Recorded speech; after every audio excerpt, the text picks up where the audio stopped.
गुण नरदेह मिळालाय ना, तर महाराज सांगतात बाबा रे, प्रपंचात रंगण्यापेक्षा त्या श्रीरंगाच्या रंगामध्ये तू रंगून जा. लक्ष्मीच्या पैशाच्या रंगात रंगण्यापेक्षा ती लक्ष्मी ज्याच्या रंगामध्ये रंगली तिच्या रंगात तू रंगून जा. अभंगाच्या प्रथम चरण.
लेकरांसाठी एकदा जोरदार टाळी होऊ दे. रंगी रंगे रे श्रीरंगे, काय भुललासी पतंगे. तुकाराम महाराज अभंगाच्या प्रथम चरणामध्ये वर्णन करतात. रंगायचं असेल तर त्या श्रीरंगाच्या रंगामध्ये तू रंगून जा. कसं रंगून जा? लक्ष्मी ज्याच्या रंगात रंगली. लक्ष्मी कोणाच्या रंगात रंगली? श्रीमद भागवतातली कथा सर्वांना माहित आहे. समुद्र मंथनाच्या वेळेला ज्या वेळेला 14 रत्न त्यातून बाहेर पडले, लक्ष्मी कौस्तुभ पारिजात कसुरा धन्वंतरी चंद्रमा गाव कामधुधासरेश्वर गजरंभादी देवांगना अश्व सप्तमुखी विषम हरिधनु शंख अमृतम चमृदे रत्नानि ह चतुर्दश कुर्यात सदा. मंगलाष्टकात म्हणतो आपण, त्याचा वापर करतो. श्लोक आहे तो. पण 14 रत्न बाहेर पडले आणि 14 रत्नातून लक्ष्मी आई साहेबांना शेवट लक्ष्मी आई साहेब निघाल्या. त्यांना पाहिल्यानंतर अनेकांनी रांगा लावल्या. का? दिसायला सुंदर होत्या, लक्षपूर्वक ऐका. पण लक्ष्मी आई साहेबांनी कोणाकडे पाहिलं नाही. इंद्र चंद्र महेंद्र पासून सुरुवात केली, पण सर्वांना सोडलं आणि भगवंताच्या गळ्यामध्ये हार घालायला लागला. त्यावेळेला भगवान म्हटले, बाईसाहेब मी जरी तुम्हाला पसंत असलो तरी तुम्ही मला पसंत नाही. माझ्या पसंतीचा काही विचार केला की नाही? याला वैराग्य म्हणतात. लक्ष्मी सारखी स्त्री समोर उभी असावी आणि अंतःकरणामध्ये जराही ढवळाढवळ नसावी. कशाला म्हणतात वैराग्य? विचारसागर रहस्य ग्रंथामध्ये पंडित निषादाजी सांगतात, इहलोकापासून ब्रह्मलोकापर्यंत अनुकूल मानलेल्या भोगाच्या त्यागाच्या होणाऱ्या इच्छेस वैराग्य असं म्हणावं. लक्ष्मी सारखी स्त्री समोर उभी आहे आणि अंतःकरणामध्ये जराही ढवळाढवळ नाहीये. का? तर भगवंताला लक्ष्मीचा अहंकार कमी करायचा होता. लक्ष्मी बाहेर पडली समुद्र मंथनातून. इंद्रानं नंबर लावला, चंद्रानं. हे काही सर्वसामान्य माणसं थोडीच होते, पण लक्ष्मी एवढ्या सर्वांचा अपमान करून आली होती. म्हणून देवाला काही अहंकार सहन होत नाही, त्याला अहंकार कमी करायचा होता. शेवटी लक्ष्मी आई साहेबांना म्हणावं लागलं, प्रभो पत्नी म्हणून स्वीकार करू नका, पण दासी म्हणून स्वीकार. पाय लक्ष्मीच्या हाती, लक्ष्मीच्या हाती, पाय लक्ष्मीच्या हाती, लक्ष्मीच्या हाती.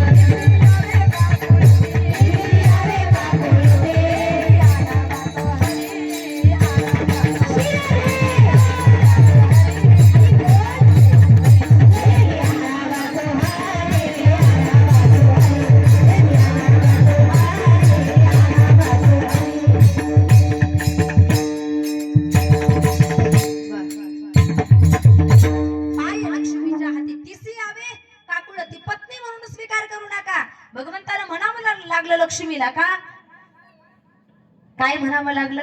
दासी म्हणून तरी स्वीकार करा. नाही का? शेवटी अहंकार कमी झाला आणि लक्ष्मी भगवंताची दासी म्हणून राहिली, तिनं पाय धरले भगवंताचे. म्हणून तुकाराम महाराज प्रथम चरणात सांगतात, तुम्ही लक्ष्मीच्या रंगात रंगण्यापेक्षा, कारण लक्ष्मी म्हणजे पैसा, तुम्ही तिच्या रंगात रंगण्यापेक्षा ती कोणाच्या रंगात रंगली? भगवंताच्या रंगात रंगली. तिच्या रंगात तुम्ही रंगून जा. रंगी रंगे रे श्रीरंगे काय भुलला श्री पतंगे. पतंग रूपी संसाराला भुलू नका बाबांनो. का भुलू नका? हा संसार कसा आहे म्हटले. अरे संसार संसार जसा तवा चुल्ह्यावर, आधी हाताला चटके मग मिळते भाकर. कसा आहे संसार? महिला भगिनी मला सांगा, तुम्ही बाजरीची भाकरी करून तव्यावरती टाकल्यानंतर पापुड त्याला कोणत्या बाजूने येतो? लथीवाली आजी तुम्ही म्हणा नसती घातली तर परवडली असते. पापुडा कोणत्या बाजूने येतो? टोपीवाली बाबा तुम्ही म्हणा सगळ्यांनी घातल्या टोप्या, तू नेमकी कोणाला घाली ती? पापुडा कोणत्या बाजूने येतो? संशोधनाचा विषय का? तुम्ही भाकरीच करत नाही. विचार करून सांगा, तोपर्यंत मी चहा घेऊन येते. असू दे, नंतर सांगा मला परत कधी भेट लागते. आमच्या आश्रमावर येऊन सांगा.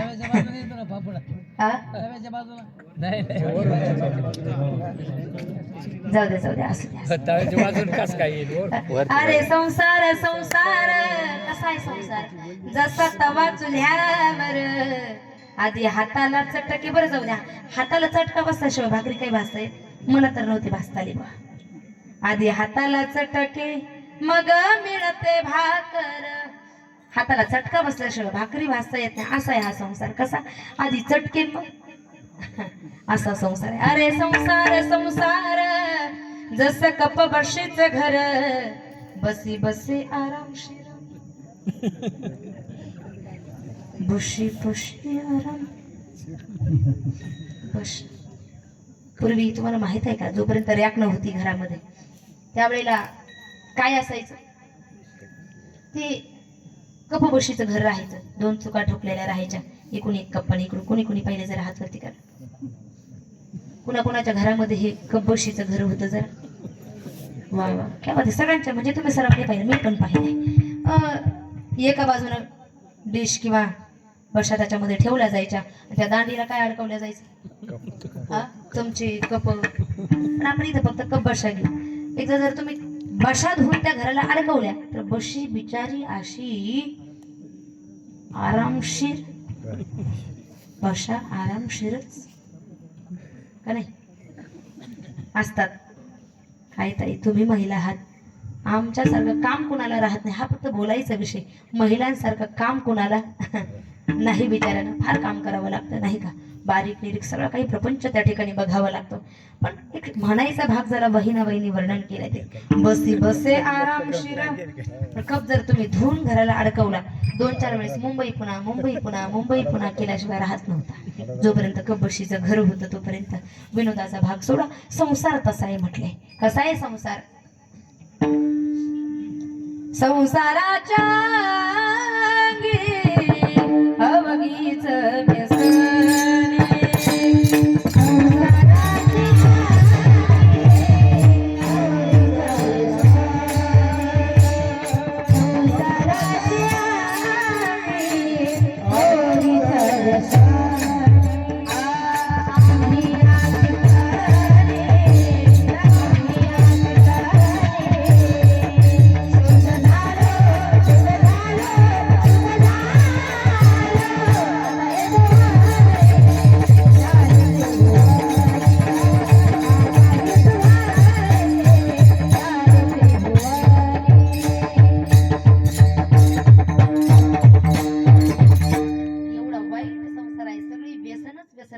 संसारामध्ये एवढी व्यसन आहे ना.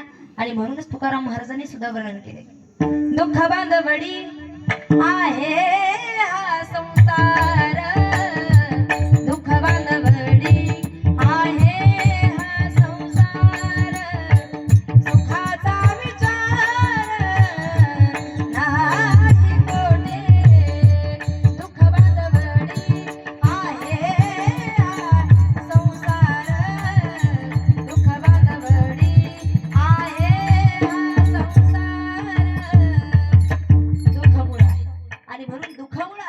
संसार तुझा नाही. रंगी रंगे रे श्रीरंगे, दुःखरूप संसारामध्ये भुलण्यापेक्षा, पतंग रूपी संसारात भुलण्यापेक्षा महाराज म्हणतात श्रीरंगाच्या रंगामध्ये तू रंगून जा. रंगी रंगे रे श्रीरंगे काय भुललासी पतंगे, कारण हा संसार तुझा नाही बाबा, तू नाशिवंत आहे. ठीक आहे तुकाराम महाराज, संसार आमचा नाही पण शरीर तुकोबराय सांगतात शरीर जायाचे ठेवणे धरीसी अभिलाष झणे, हे शरीर सुद्धा तुझा नाही, त्याच्याबद्दल मिथ्या अभिलाषा तू धरू नको. शरीर जायाचे ठेवणे धरीसी अभिलाष झणे, ठीक आहे शरीर तुझं नाही, शरीर तुझं नाही, परंतु गणगोतही आमचं नाही. शरीर सुद्धा तुझ्याकडे एक प्रकारे 100 वर्षाकरता दिलेले ठेव आहे. जसे बँकेमध्ये आपण पैसे ठेवतो, त्या पैशाचे मालक तुम्ही का बँकेवाला? हा, बँकेत ठेवण्यासाठी काय आहे? ती ठेव आहे. काय आहे? जे ठेवण्यासाठी दिल्या जाते तिला ठेव म्हणतात. लक्षात ठेवा, हे शरीर जे आहे ना तुमच्याकडे फक्त 100 वर्षाकरता दिलेली ठेव आहे, भाड्याचं घर आहे. कशाचं? जिंदगी किराए का घर है, एक ना एक दिन बदलना पड़ेगा, मौत जब तुझको आवाज देगी घर से बाहर निकलना पड़ेगा.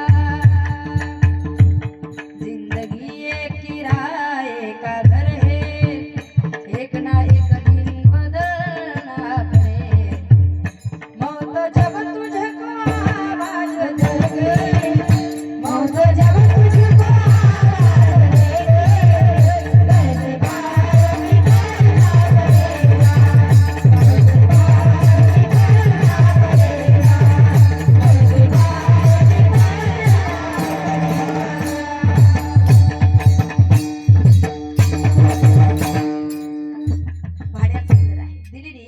शरीर म्हणजे तुमच्याकडे दिलेली ठेव आहे.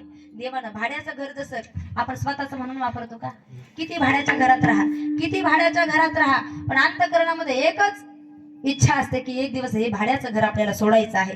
तसं शरीर रूपी भाड्याच्या घरामध्ये राहत असताना, शरीर रूपी भाड्याच्या घरात राहत असताना एकच विचार करा, मला हे घर एक दिवस सोडायचं आहे, भाड्याचं आहे. देवानं भाड्याचं म्हणून दिलं तर तसाच वापर आपण त्याचा केला पाहिजे. महाराज थोडं विरक्त राहिलं पाहिजे, भगवंताचं भजन केलं पाहिजे. शरीर जायाचे ठेवणे धरीसी अभिलाष झणे, त्याच्याबद्दल मुख्य अभिलाषा तू धरू नको. एवढंच नाही, शरीर आमचं नाही तुकाराम महाराज, पण परिवार तुकोबराय सांगतात नो हे तुझा हा परिवार द्रव्य धाराक्षण भंगूर. ज्या परिवाराला तू माझं माझं म्हणतो, जीवनात मायबाप सोडले तर या जगात दुसरं आपलं कोणी? बोला ना, जीवनात मायबाप सोडले तर आपलं या जगात दुसरं कोणी नाही. एक उदाहरण सांगते. काल आमच्या आश्रमावरती श्री संत बहिणाबाई वारकरी शिक्षण संस्था वैजापूर या ठिकाणी बालसंस्कार शिबिर चालू आहे, आणि या शिबिरात एका विद्यार्थ्याला टाकायचं म्हणून वैजापूरचे काही मंडळी आपल्या स्वतःच्या त्यांच्या मुलाला घेऊन आले. डोळ्यानं पाहिलेलं उदाहरण कालच पाहिलं मी. अशी खूप उदाहरणं डोळ्यानं पाहतो, पण ज्वलंत उदाहरण आहे कालचं. व्यंगत्व होतं त्या बाळाला. 17 वर्षाचं बाळ होतं. जन्माला आल्यापासून तोंडातून फेस येणं, लाळ गळणं किंवा तोंड वाकडं करून त्या ठिकाणी चालणं, फार वाईट परिस्थिती आहे महाराज. फार 17 वर्ष झाले. एखादा घरातला पांगुळ माणूस असेल, म्हातारा व्यक्ती झाला ना, आपण त्याची जायची वाट पाहतो. लक्षात ठेवा, तुम्ही अंथरुणावर पडून पहा, कुटुंबातले लोक तुमच्या मरणाची वाट पाहते. ऐकताय ना? कुटुंबातली लोक तुमच्या मरणाची वाट पाहते. तुम्हाला असं वाटत असेल सगळं गणगोत माझं नाही ना महाराज, असं वाटत असेल सगळे माझे जर वाटत असेल ना, फक्त एकदा जास्त दिवस खाटल्यावर पडून बघा. वस्तुस्थिती आहे, सगळीच तशी असतात असं मला नाही म्हणायचं. या कराळे परिवाराची, भाऊसाहेब काकांच्या कुटुंबानं फार सेवा केली, फार सेवा केली. अशी फार क्वचित लोक आहे की ते माई बापाची जाईपर्यंत त्या ठिकाणी शेवटच्या श्वासापर्यंत सेवा करतात. सून असेल, मुलं असेल, या सगळ्या कुटुंबानं फार या भाऊसाहेब काकांची या ठिकाणी जाईपर्यंत सेवा केली. मला सांगायचं एक आहे, पण क्वचित लोक मायबाप त्रास काढू शकतात. व्यंगत्व असेल आपल्याला, आपण पांगुळ असेल, डोळ्यांना दिसत नसेल ना, नातेवाईक आपला फायदा घेत असतात, फार सोडून जातात.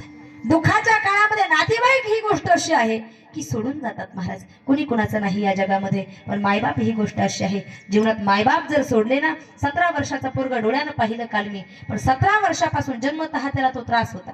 कसा? जन्मतः त्रास आहे. वाकडं तोंड करून त्याला धरून आणावं लागलं आमच्या आश्रमात खुर्चीवर बसण्यासाठी. त्यानं माझं दर्शन घेतलं तरी लाळ त्याची पायावर माझ्या पडली. एवढा त्रास फक्त एक मायबाप काढू शकतात. जोपर्यंत एक 1 ते 2 तास ते मायबाप आमच्याजवळ बसलेले होते त्या पोराला घेऊन. पण ती माय सारखी 2-2 मिनिटाला, तो बाप ती माय 2-2 मिनिटाला, दोघांच्याही हातामध्ये रुमाल होता आणि दोघंही 2-2 मिनिटाला तो त्या रुमालानं त्या ठिकाणी तोंड पुसत होते. 17 वर्ष झाली महाराज. 1 दिवस नाही, 2 दिवस नाही, हा त्रास एका दिवसाचा नाही, 2 दिवसाचा नाही. लेकराचा त्रास फक्त जगाच्या पाठीवरती. लेकरू कसंही असू द्या, हो कसंही असू द्या महाराज, किती वाईट असू द्या ते लेकरू, माय मायबाप जेवढं प्रेम करू शकतात आपल्यावरती तेवढं जगाच्या पाठीवर लेकुराचे हित, लेकुराचे हित, लेकुराचे हित, लेकुराचे हित,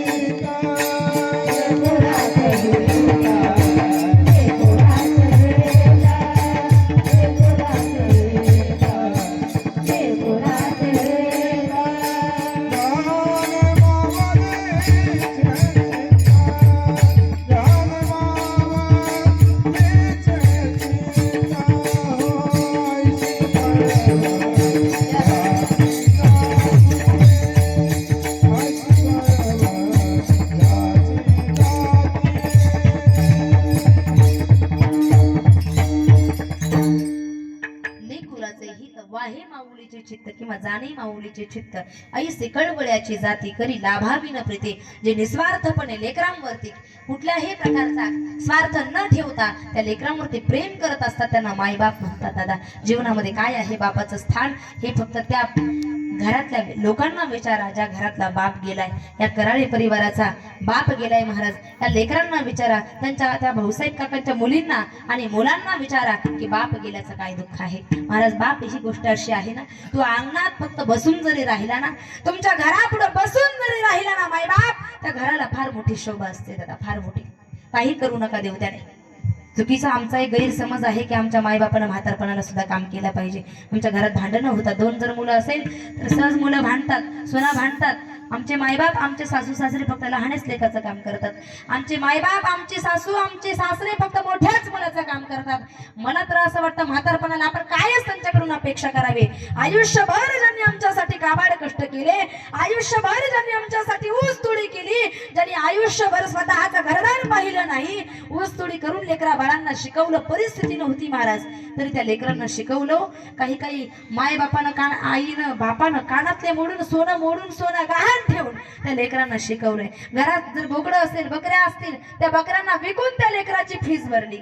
त्या लेकरांकडून, त्या माय बापाकडून आपण काच म्हातारपणाला अपेक्षा करावी. त्यांनी आमच्या घरातलं कामच केलं पाहिजे. म्हातारपणाला आपण त्यांना सुख नाही देऊ शकत का? म्हातारपणाला बिना काम केल्याचं आम्ही त्याला खाऊ नाही घालू शकत का महाराज? लहान होतो आपण, किती वेळा अंथरून ओलं केलं असेल आपल्याला माहित नाही.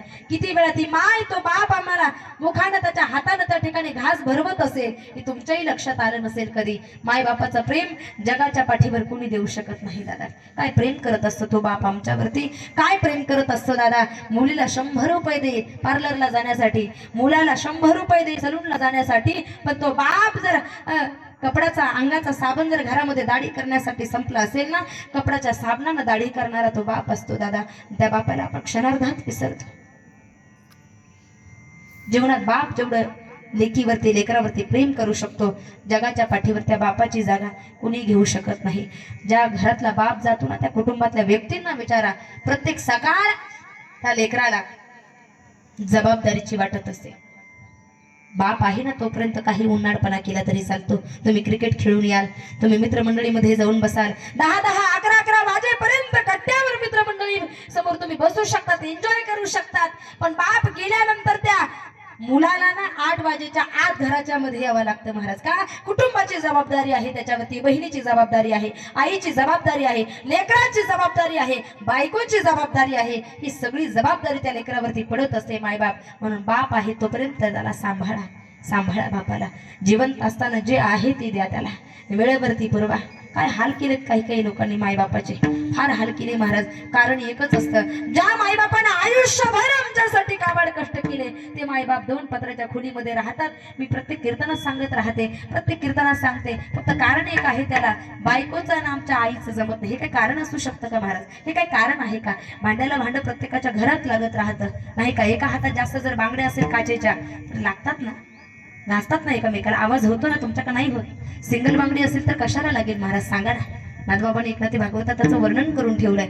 एका हातात जर जास्त बांगड्या असेल तर नक्कीच आवाज होणार, एका कुटुंबात जर जास्त लोक असतील तर आवाज होणार ना. मग एवढं मनावर धरायचं कारण काय? सोनेने पण आणि मुलानं पण. दुर्दैव आहे या गोष्टीचं. ज्या मायबापानं आमच्यासाठी हाडाची काढ केली, ओरडू द्या त्यांना, तुम्ही ओरडू द्या, काही होत नाही. आपल्याला असं वाटत असेल ते फार ओरडतात, तेल एवढं टाका, मिरची तेवढी टाका, त्याचं कारण आहे, त्याच्याही पाठीमागं रिझन आहे की एक काळ असा होता की त्या मायबापाला एका टाइमाचं जेवण व्यवस्थित वेळेवर मिळत नव्हतं. एक काळ असा होता की काय खावं याची पंचायत होती, काय खावं, भूक भागावी कशी, हे दिवस त्या मायबापानं काढले. म्हणून आता जर ते ह्या परिस्थितीत थोडंफार बोलत असेल तर शोकांतिका करण्याचं काही काम नाही दादा, काही काम नाही. विनंती असेल, माझे हात जोडून विनंती असेल, थोड्याफार गोष्टीसाठी कटकट घालून मायबापाला घराबाहेर काढू नका, नका घराबाहेर काढू. 2 पत्राच्या खोलीमध्ये काबाड कष्ट केले त्यांनी, एवढा मोठा स्लॅबचा बंगला त्यांनी बांधून ठेवला. आपण नाही त्यांना सांभाळत, ते आपल्याला सांभाळतात हे विसरलो असेल आपण. त्यांनी आम्हाला सांभाळले, त्यांनी आपल्याला सांभाळलंय महाराज, आपण नाही त्यांना सांभाळत. त्यांनी एवढं मोठं घर उभं करून ठेवलंय, त्यांनी काबाड कष्ट केले. एक एक रुपया स्वतःच्या पोटाला कधी खाल्लं नसेल, पण माझ्या लेकराला स्वतः शिळी भाकरी खाल्ली असेल, पण माझ्या लेकराला ताजा खाऊ घातला असेल. लेकरू आहे माझं, नाही का? सरणावरती जरी गेले ना, त्या लेकराचा आणि त्या सुनेचं कधी वाटोळं व्हावं नाही वाटत मायबापाला. मायबाप आहे ते. आळंदीला राहत होते मी शिक्षण करत असताना 6वी 7वीला. मागच्या वर्षी आमची संस्थाही 2 वर्ष आळंदीतच होती. आता आम्ही इकडे वैजापूरला या ठिकाणी चालू केली. पण ज्यावेळेला मी शिक्षण आळंदीला घेत होते, संस्थेतून मी शाळेमध्ये जात होते. एका कॉर्नरवरती मी उदाहरण दररोज डोळ्यानं पाहायचे. एक म्हातारी आजी भाजीपाल्याच्या गाड्याखाली बसलेली असायची. डोळ्यानं पाहिलेलं उदाहरण, अनुभवातलं उदाहरण तुम्हाला सांगते. भाजीपाल्याच्या गाड्याखाली बसलेली असायची. मला दररोज प्रश्न पडायचा, ही आजी या भाजीपाल्याच्या गाड्याखाली का बसलेली असावी? मी सहज एक दिवस शाळेत जाता जाता थांबले. बॅग होती माझ्या पाठीशी, छोटीशी होती, मी 5वी 6वीला कीर्तनाचं शिक्षण घेत असताना आळंदीला. आणि ती परिस्थिती मी पाहिली. त्या आजीला विचारलं, म्हटलं आजी, दररोज तुम्ही या भाजीपाल्याच्या गाड्याखाली मी शाळेत जातानाही पाहते, येतानाही पाहते, या गाड्याखाली तुम्ही का बसतात? त्यावेळेला आजीनं उत्तर दिलं, माझा एकुलता एक लेक आहे ताई, त्यानं सुनेच ऐकून, बायकोच ऐकून मला घराबाहेर काढलंय, सुनेनं मला घराच्या बाहेर काढलंय. पण माझं इथं बसण्याचं एकमेव कारण, मला इथं काय भाकरी मिळते असं नाही, मला इथं काय जेवण मिळतं असंही नाही ताई. फक्त माझा मुलगा, एकच मुलगा आहे मला, तो दररोज याच रस्त्याला कंपनीमध्ये कामाला जातो आणि याच रस्त्याला परत घरी, कंपनीतून घरी जातो. माझ्या मुलाचं, फक्त माझं एकमेव इथं बसण्याचं कारण एवढंच आहे, माझ्या मुलाचं, एकुलत्या एक मुलाचं तोंड मला जातानाही दिसावं आणि कंपनीतून घरी येताना सुद्धा दिसावं. हे त्या मायेचं, त्या बापाचं प्रेम असतं दादा. त्या बापाच्या मायेच्या प्रेमाला आपण क्षणार्धात विसरतो. काय प्रेम करतो तो बाप मुलीवरती, काय प्रेम करत असतो तो बाप आपल्या कुटुंबावरती. बाप गेल्यानंतर प्रत्येक सकाळ ही जबाबदारीची वाटते. एका कवीनं फार गोड वर्णन केले. थांबणार आहोत आपण थोड्या वेळा. थोडासा विको द्या, टेबल द्या, बेस द्या, मोकळा आवाज करा. उरा